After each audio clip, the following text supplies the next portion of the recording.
नमस्कार, आप देख रहे हैं जोहार झारखंड और मैं हूं आपके साथ विभा उपाध्याय। और बड़ी खबर सियासत से जुड़ी हुई इस वक्त सामने, जिसमें झारखंड में ईडी की छापेमारी को सीएम हेमंत सोरेन ने गीदड़ भभकी बताया था। इस पर बीजेपी प्रदेश अध्यक्ष दीपक प्रकाश ने जमकर हमला बोला है। उन्होंने कहा कि सीएम का यह बयान भ्रष्टाचारियों को बढ़ावा देने वाला बयान है। उन्होंने ईडी से जांच का दायरा बढ़ाने की मांग की, साथ ही इस पूरे मामले की सीबीआई जांच कराने की भी मांग की गई। दीपक प्रकाश ने यह भी आरोप लगाया कि झारखंड में सरकार की शक्ति भ्रष्टाचार के साथ है। मुझे जान करके आश्चर्य हो गया कि भ्रष्टाचार के जो भ्रष्टाचारी है, जिस पर रेड हुआ है खान सचिव, उसके पक्ष में मुख्यमंत्री जी खड़ा है। यह सबसे बड़ा दुर्भाग्य इस राज्य के लिए और झारखंड की 3.5 करोड़ जनता को शर्मसार करने वाली बातें। भ्रष्टाचार हुए, भ्रष्टाचार के पर्याप्त सबूत मिले हैं, पैसे बरामद हुए हैं, कागजात बरामद हुए हैं और मुख्यमंत्री जी, माननीय मुख्यमंत्री जी का जो बयान आया है वह सच में हास्यास्पद है। और कह रहे हैं कि मैं गीदड़ भभकी से डरने वाला नहीं, भारतीय जनता पार्टी से मैं डरने वाला नहीं। ये भ्रष्टाचार पर प्रहार है। हम किसी को डराने और गीदड़ भभकी देने वाले लोग नहीं। मंत्री जी कह रहे हैं कि मैं भ्रष्टाचार से डरने वाला ना, ये कार्रवाई से मैं डरने वाला नहीं। इसका सीधा और सीधा अर्थ ये है कि इन भ्रष्टाचारियों के पीछे सरकार की शक्ति लगी हुई है, हेमंत सोरेन की शक्ति लगी हुई है। और बौखलाहट में सत्ता संभालने वाले मुख्यमंत्री की अलग दिशा और झारखंड मुक्ति मोर्चा की अलग दिशा, यह बौखलाहट का निशाना है। इसलिए यह सरकार के खान सचिव थे पूजा सिंघल जी, और जो गड़बड़ियां आई हैं वो खान मंत्रालय, खान विभाग का है। और खान विभाग के मंत्री कौन है? मुख्यमंत्री जी स्वयं हैं। मुख्यमंत्री जी स्वयं हैं। एक दूसरे से जुड़ जाएंगे, ये सारे खुलासे भी होंगे। बीजेपी प्रवक्ता ने आरोप लगाया कि झारखंड में लूट सरकारी कारोबार के तौर पर अब किया जा रहा है। करप्शन का जो एक हर तरह से एक जो बोलते हैं ऑर्गेनाइज क्राइम, वो है, उसका जीता जागता एग्जाम्पल है कि किस तरह से खुद ही को कॉन्ट्रैक्ट दे दिया, किस तरह से अपने निजी जानने वालों को कॉन्ट्रैक्ट दे दिया, इतने कम दाम पे दिया कि उसमें पूरा मलाई जो है वो खुद खाना चाहते हैं। और पूजा सिंघल जी जो है वो इस पूरे किंग पिन रही हैं। मुख्यमंत्री जी के इशारे पे इन्होंने काम किया है। पूरा इन्वेस्टिगेशन होने दीजिए, सारे तार जो है एक दूसरे से जुड़े रहेंगे, जिसमें पूजा सिंघल, हेमंत सोरेन, उनके भाई और कुछ कांग्रेस के भी नेता वहां के जुड़े हुए हैं। तो झारखंड में आईएएस अधिकारी पूजा सिंघल के कई ठिकानों पर ईडी की रेड के बाद सियासी हलचल बढ़ चुकी है। प्रदेश कांग्रेस अध्यक्ष ने ईडी की कार्रवाई पर सवाल उठा दिया। राजेश ठाकुर ने कहा कि यह बात समझने की जरूरत के तौर पर है कि गैर बीजेपी शासित राज्यों में ही ऐसा क्यों हो रहा है। हम समझते हैं ईडी अपनी कार्रवाई कर रही है और ईडी निश्चित रूप से प्रेस कॉन्फ्रेंस करके सारी बातों को बताने का काम करेगी कि किस लिए अभी ही समय क्यों चुना गया है और पूरे देश में ईडी के कितने जगहों पर कार्रवाई हो रही है। और जो आप लोग पूछते हैं कि इसके राजनीतिक मायने क्या हैं, राजनीतिक मायने इसलिए मैं कह रहा हूं कि राजनीतिक मायने ये हैं कि सिर्फ गैर जो भाजपा सरकार वाले राज्य हैं, क्या उन्हीं जगह सिर्फ भ्रष्टाचार है कि पूरे देश में इस तरह की भ्रष्टाचार की बातें हैं। और चलिए आपको सीधे लिए चलते हैं रांची, जहां पर ईडी की रेड के बाद सियासत तो बेहद गर्म है ही। इस वक्त जेएमएम प्रेस कॉन्फ्रेंस कर रही है, क्या कुछ कह रहे हैं सुनते हैं। पूर्व मुख्य सचिव राजबाला वर्मा जी और पूर्व मुख्यमंत्री रघुवर दास जी ने किया था और उसका प्रमाण है वो प्रमाण सोनू जी आप लोगों को देंगे। धन्यवाद दादा। तमाम पत्रकार मित्रों, आज एक बार फिर आपसे हम लोग मुखातिब हैं। ये सारी कवायद, दादा ने ठीक कहा कि कल सुबह से आपने बड़ी मेहनत की, जनता को सच्चाइयों से रूबरू कराने का बेहतर प्रयास किया, लेकिन कहीं ना कहीं भारतीय जनता पार्टी ने यह नैरेटिव सेट करने का प्रयास किया कि ये जो छापेमारी की घटनाएं हैं, ये घटनाएं पूर्णतया वर्तमान सरकार के कार्यकाल के भ्रष्टाचार का नतीजा है। हम इसी बात को आपके सामने बड़ा स्पष्ट ये कहना चाहते हैं कि आज सीपीआई के द्वारा रेफर्ड जिस केस पर छापेमारी हुई कल और शायद आज भी जारी है, जैसा समाचार माध्यमों के माध्यम से हमें पता है, वह तमाम मसले खूंटी चतरा से संबंधित थे और मनरेगा में गबन से संबंधित थे। तत्कालीन मुख्यमंत्री रघुवर दास जी के कार्यकाल में तत्कालीन मुख्य सचिव राजबाला वर्मा जी और इस विभागीय कार्रवाई के संचालन पदाधिकारी अमरिंद्र प्रताप सिंह के निष्कर्षों के आधार पर 2017 में इस प्रोसीडिंग को ड्रॉप किया गया था। मैं आपको पढ़कर सुना देता हूं कि श्रीमती पूजा सिंघल के विरुद्ध विभागीय ज्ञापन संख्या के द्वारा उपायुक्त खूंटी के रूप में पदस्थापन अवधि में बरती गई निम्न अनियमितता के लिए article of charges, imputation and misconduct of misbehaviour तथा साक्ष्यों की तालिका अंतर्गत की गई है। यह पत्र आपको मिल जाएगा, मैं मोटे बिंदु खाली बता देना। श्री अमरिंद्र प्रताप सिंह भाप्रसा, प्रधान सचिव पेयजल स्वच्छता विभाग, सह संचालन पदाधिकारी द्वारा विभागीय कार्यवाही संचालन के उपरांत जांच प्रतिवेदन समर्पित किया गया, जिसमें श्रीमती सिंघल के विरुद्ध गठित सभी आरोपों को प्रमाणित नहीं माना गया। संचालन पदाधिकारी से प्राप्त जांच प्रतिवेदन की सम्यक समीक्षोपरांत राज्य सरकार द्वारा श्रीमती सिंघल को उनके विरुद्ध गठित आरोपों से मुक्त करते हुए उनके विरुद्ध चलाई जा रही विभागीय कार्रवाई को समाप्त करने का निर्णय लिया गया। 27/2/2017 आज भारतीय जनता पार्टी के प्रदेश अध्यक्ष आदरणीय दीपक प्रकाश जी भी प्रेस कॉन्फ्रेंस कर रहे थे, ऐसा भी हमें ज्ञात हुआ। तो साथियों, मैं ये कहना चाहता हूं कि ये चोर मचाए शोर की कहानी थी। ये भारतीय जनता पार्टी का नैरेटिव को बदलने का प्रयास था। यदि इन 2.5 वर्षों के कार्यकाल के दरमियान खनन सचिव रहते हुए किसी घपले घोटाले की जांच ईडी और सीबीआई तक गई है तो उसकी बात बताएं। यदि ईडी के किसी आधिकारिक प्रवक्ता के द्वारा इस बात की पुष्टि की जाती कि यह जांच मनरेगा के घपले घोटालों को छोड़कर दूसरे मामलों में है, तब भाजपा के इन आरोपों की पुष्टि होती। लेकिन भाजपा ने कल 7 बजे सुबह रेड की खबर के उपरांत ही जिस तरीके का नैरेटिव सेट किया, जब उन्हें यह पता लगा कि इसी पूजा सिंघल, जिसको आज वो सबसे भ्रष्ट और करप्ट पदाधिकारी के तौर पर चिन्हित कर रहे हैं, इसी पूजा सिंघल को उनके ही सरकार के कार्यकाल में क्लीन चिट दी गई है। और इसी झेप को मिटाने के लिए दीपक प्रकाश जी आज प्रेस कॉन्फ्रेंस करने चले आए। जब आपके ही माध्यम से यह सवाल उनसे पूछा गया तो उनका यह कहना था कि नहीं, क्लीन चिट के मामले की तो जांच होनी चाहिए। मैं ये पूछना चाहता हूं कि क्या दीपक प्रकाश जी को रघुवर दास जी की ईमानदारी के ऊपर कोई संदेह है? क्या उनके 5 वर्षों के कार्यकाल में जो निर्णय रघुवर दास जी ने लिए वो उससे इत्तेफाक नहीं रखते हैं?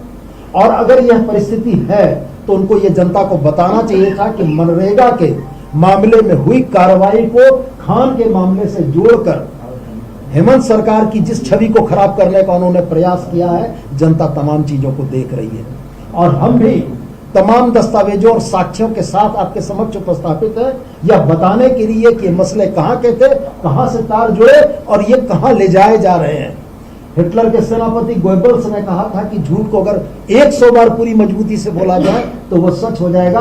और हमारे भारतीय जनता पार्टी के मित्र कल से यही काम कर रहे थे कि इस झूठ को इतनी जोर से प्रचारित कर रहे थे, लोगों को यह लग रहा था कि यह सारी कार्रवाई खान और खनन से हुए मामलों में है। मैं आपसे यही पूछना चाहता हूं आपके माध्यम से दीपक प्रकाश जी से कि आदरणीय दीपक प्रकाश जी, जब आपकी सरकार, आपके मुख्यमंत्री पूजा सिंघल को क्लीन चिट देते हैं तो किस कार्रवाई को सही माना जाए? ईडी की कार्रवाई को सही माना जाए या आपकी सरकार द्वारा दी गई क्लीन चिट की कार्रवाई को सही माना जाए? आप पहले ये स्पष्ट कर दें। और हम ये स्पष्ट कहते हैं, झारखंड मुक्ति मोर्चा के नेता हमारे हेमंत सोरेन या पूरी पार्टी भ्रष्टाचारियों के संरक्षण के किसी भी तरह की सोच में नहीं है। हम ये मानते हैं कि यदि पदाधिकारी भ्रष्टाचार करेंगे तो उन पर विधि सम्मत कार्रवाई होनी चाहिए, लेकिन हम इस बात का भी घोर विरोध करते हैं कि इस विधि सम्मत कार्रवाई के नाम पर यदि माहौल बिगाड़ने की कोशिश की जाती है, अपने राजनीतिक एजेंडे को पुट करने की कोशिश की जाती है, तो झारखंड मुक्ति मोर्चा इसका पुरजोर विरोध करेगा और जनता के सामने सच लाएगा और सच बताएगा। और मैं फिर आपसे यह गुजारिश करूंगा कि भारतीय जनता पार्टी के नेता राज्य के अलग अलग कोनों से बयान देते हैं और वो बयान अलग अलग एंगल से छपते हैं और ये बयान कहीं न कहीं जनता में भ्रम की स्थिति बनाते हैं। तो मैं आपसे यही कहना चाहूंगा कि हम और हमारे सुप्रियो दा ने बैठकर पार्टी के ऑफिस से यह बयान आपको दिया है, इस बयान को भी जनता के समक्ष उसी बेबाकी और उसी स्पष्ट रूप में जाना चाहिए कि ये बातें एस्टेब्लिश हो कि भारतीय जनता पार्टी के झारखंड के नेता दिग्भ्रमित हैं। एक तरफ वो रघुवर दास की कार्रवाई को जायज ठहराते हैं, दूसरी तरफ ईडी की कार्रवाई को जायज ठहराते हैं। अरे ये तो बता दीजिए कि सही कौन था? रघुवर दास सही थे, राजबाला वर्मा सही थी या ईडी की यह कार्रवाई सही थी? मेरा आपसे बस यही निवेदन है कि सच्चाई को जनता को जानना चाहिए और झारखंड मुक्ति मोर्चा कतई भ्रष्ट पदाधिकारी के संरक्षण में भरोसा नहीं करता है। कानून अपना काम करे, हम इसके सहमत हैं, लेकिन कानून के काम को अपने राजनीतिक फायदे के लिए जोड़ने की भारतीय जनता पार्टी की साजिश की हम घोर निंदा करते हैं और इसका पर्दाफाश करना चाहते हैं। एक डिमांड हम लोगों का और भी, चूंकि इस मामले को इस प्रकार से जोड़ा गया है, इसलिए अब सीबीआई को और एनफोर्समेंट डिपार्टमेंट को इसमें राजबाला वर्मा जी और रघुवर दास जी उनको भी अभियुक्त बनाया जाए, क्योंकि इनके द्वारा सीबीआई जांच जब मुंडा जी की सरकार थी उस वक्त सीबीआई की जांच दी गई थी, उस वक्त ये कार्रवाई शुरू हुई थी और उसको पलटने का काम रघुवर दास जी ने किया था। तो रघुवर दास जी भी इसमें सह अभियुक्त है मनरेगा के लूट में, और हमको लगता है कि अब बाबूलाल जी भी उसमें से हिस्सा पा चुके हैं, क्योंकि बाबूलाल जी पहले विधायक बेचते थे, फिर खुद को बेचे, अब जांच भी बेच रहे हैं। अब बाबूलाल जी राजनीतिक व्यक्तित्व नहीं रहे, अब वो ट्रू सेंस में पॉलिटिकल ट्रेडर बन चुके, ट्रेडर व्यवसाय करने लग गए। इसलिए इस जांच के दायरे में एक त्रिमूर्ति भी आनी चाहिए और इस पे दीपक प्रकाश जी का वक्तव्य पार्टी सार्वजनिक तौर पर डिमांड करती है।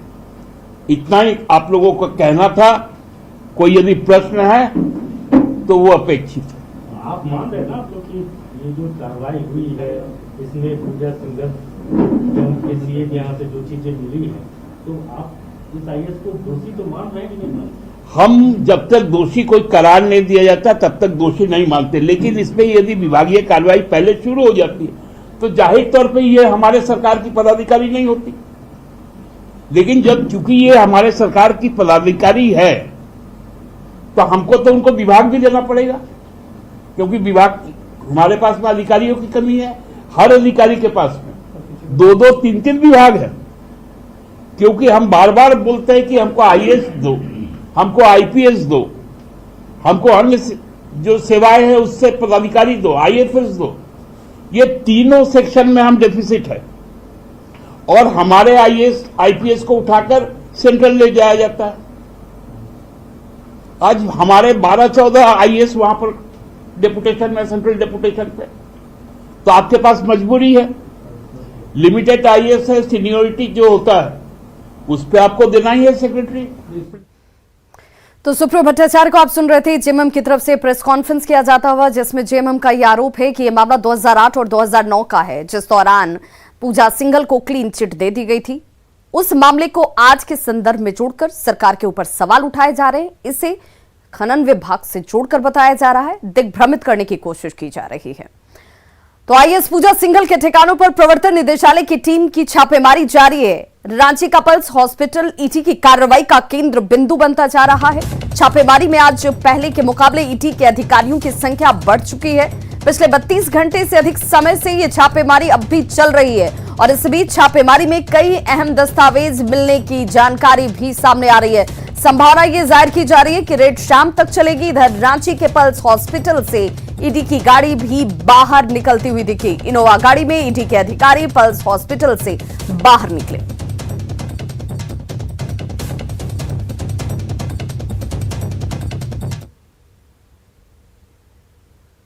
और आइए अब आपको बताते हैं कि अब तक इस पूरे मामले में क्या क्या हो चुका है। मनरेगा घोटाले से जुड़े मामले में देश भर में ईडी ने छापेमारी की है।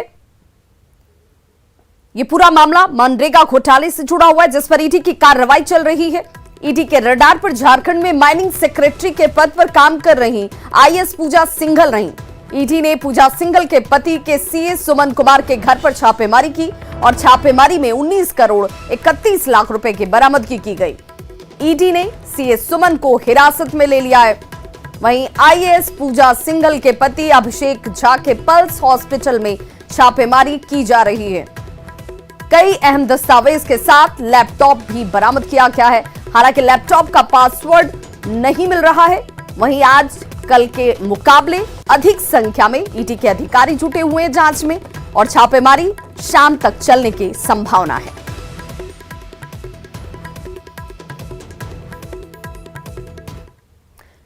सीएम हेमंत सोरेन को निर्वाचन आयोग की ओर से मिली नोटिस का 10 मई तक जवाब देना है। आरपी एक्ट 1951 के 9A के तहत उन्हें नोटिस दिया गया है। वहीं निर्वाचन आयोग के पूर्व संयुक्त निदेशक मोहम्मद अमीन ने कहा कि इस मामले में हेमंत सोरेन अपना पक्ष रखेंगे और चुनाव आयोग उसकी समीक्षा के बाद अपना आदेश देगा। हालांकि उन्होंने कहा कि अगर जांच में सीएम दोषी पाए जाते हैं तो आयोग कार्रवाई करेगा, जिसमें उनकी सदस्यता चली जा सकती है, लेकिन वे मुख्यमंत्री रहेंगे या नहीं ये तो वो खुद ही तय करेंगे।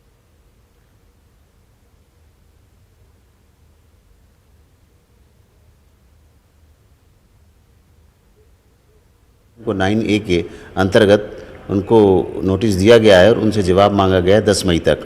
तो इसमें उनको अपना पक्ष रखना होगा और उस पक्ष के साथ चुनाव आयोग उसकी समीक्षा करेगा। भी आदेश होंगे वो चुनाव आयोग की तरफ से दिए जाएंगे। वो जो हमारा चुनाव आयोग का रूल है, आरपी एक्ट 1951 के तहत जो 9A का रूल है, उस रूल में तो दर्शाता है कि इनको कुछ ना कुछ होगा, लेकिन अब ये स्थिति चुनाव आयोग के सामने रखी जाएगी। इनकी क्या इनकी स्थिति थी, अपना स्पष्टीकरण देंगे और उस साबित होने पर फिर उनको जो भी कार्रवाई है इलेक्शन कमीशन करेगा। मतलब प्रथम दृष्टया आपको लगता है कि कुछ वायलेशन हुआ है, आपको लगता है? हाँ, तभी नोटिस जारी किया गया है उनका पक्ष जानने के लिए। तो इसमें अगर दोषी पाए जाते हैं तो क्या हो सकता है, क्या कार्रवाई? नहीं, उसमें तो क्लियर कट है कि इनकी सदस्यता चली जाएगी, ये है उसमें जी। मेंबरशिप जाने के बाद फिर मुख्यमंत्री की कुर्सी सब कुछ जाना भाई, ये सब तो आगे की बातें हैं। मुख्यमंत्री रहेंगे, किसको बनाएंगे, क्या करेंगे, ये तो इस बारे में हम कुछ नहीं कह सकते, ये उनका अपना विषय है। बड़ी खबर जमशेदपुर से, जहां टाटा स्टील के कोक प्लांट में जबरदस्त विस्फोट हुआ है। मिली जानकारी के मुताबिक विस्फोट इतना भयानक था कि साक्षी और दूर दूर तक इसकी आवाजें तक सुनाई पड़ी, जिससे लोग दहशत में आ गए और इस घटना में एक व्यक्ति गंभीर रूप से घायल हो गया। बताया जा रहा है कि कोक प्लांट में बैटरी नंबर 5, 6 और 7 के बीच ये धमाका हुआ और धमाके की तस्वीरें एक्सक्लूसिव आप टीवी स्क्रीन पर देख पा रहे हैं। कोक प्लांट ये जहां पर वेल्डिंग के दौरान बताया जा रहा है कि जोरदार धमाके से आग लग जाती है और उसके बाद दूर दूर तक इस धमाके की आवाज सुनाई पड़ी। धुएं का गुबार आसमान को पूरा घेर लेता है। धमाके में एक ठेका कर्मी गंभीर रूप से जख्मी हुआ है, उसकी जांच इस वक्त की जा रही है। साथ ही अन्य 2 ठेका कर्मियों को भी हल्की चोटें आई हैं। सभी का इलाज टीएमएच में इस वक्त जारी है। बताया जा रहा है कि बैटरी नंबर 5, 6, 7 के गैस लाइन में हॉट जॉब यानी कि गैस कटिंग और वेल्डिंग का काम किया जा रहा था और तभी गैस लाइन से गैस का रिसाव होने लगा, गैस लाइन में कोक ओवन गैस था, जिसे कार्बन मोनोऑक्साइड भी कहा जाता है, जो काफी ज्वलनशील माना जाता है।